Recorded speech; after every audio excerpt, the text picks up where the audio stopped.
निर्धन अज्ञानी बनेले बेले नहीं मैं कनियो ज्ञान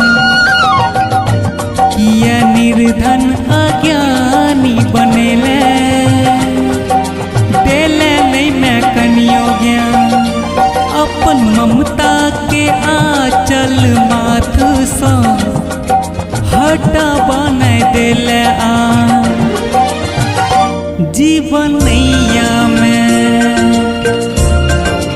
गे जीवन नैया में फसल मझधार गे दुख पड़ल हमरा हजार गे मैं हजार गे हम हजार गे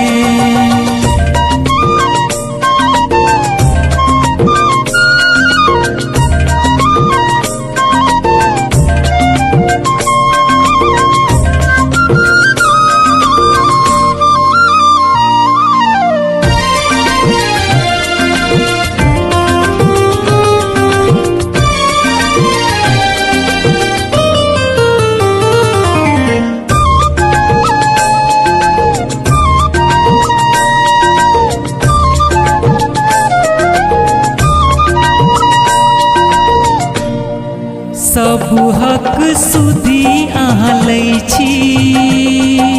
हमरा किया बिसरै छी माँ सब हक सुधी अहाँ लै छी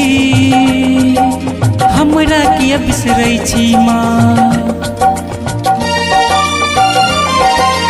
दिन दुखी हमरा जान का किया नैन फरै छी माँ